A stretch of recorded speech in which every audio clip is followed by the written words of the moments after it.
And Susie, this is a great family, and they are very busy. All families are, but they are especially busy.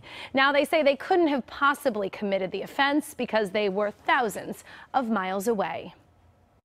So what are we going to do for homework, sweetie pie? Life is busy at the Rohr home in Hermosa Beach. Matt Rohr is a principal and comes home to a 12-year-old son who hid from our cameras, 7-year-old Anna. Did you see your friends at school? And 16-year-old Casey, who has severe cerebral palsy. Here we go, big guy. Casey uses a wheelchair to get around, and his family recently upgraded to this van with a wheelchair lift.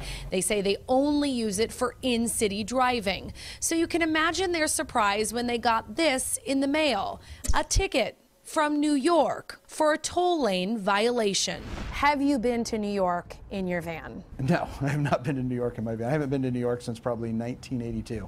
And the car in the photo on the ticket looks to be a Lexus SUV and not their Ford van. Convinced it was just a mistake, Matt and his wife ignored the first notice.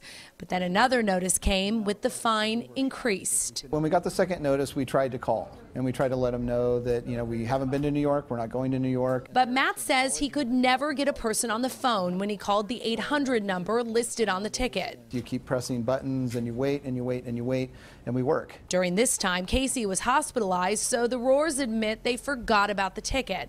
And that's when this collections notice was sent to their home.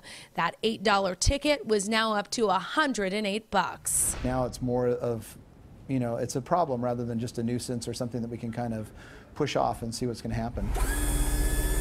The Rohrs are now afraid to drive their van, the van that makes it so much easier to get Casey out and about. We don't want to have problems with the police. We don't want to be driving around and get pulled over for some type of violation or fine that we didn't get. With nowhere else to turn, Matt contacted Two on Your Side. I haven't had a ticket since I was probably 19. I'm almost 50. We don't break the law, and if we have a problem, we like to fix it. So to be in a situation where we didn't do anything wrong and we have no way to fix it is frustrating.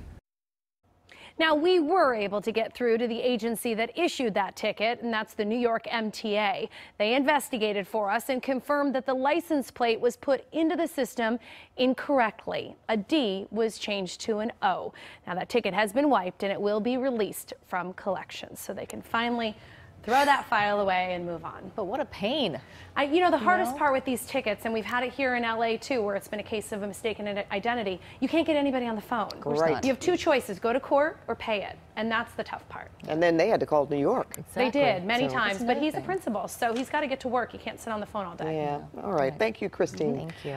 Can Two on Your Side help you? Just email us at twoonyourside@cbs.com with your problem, or on Twitter, use the hashtag #TwoOnYourSide. And Kristine will see what she can do to help yourself.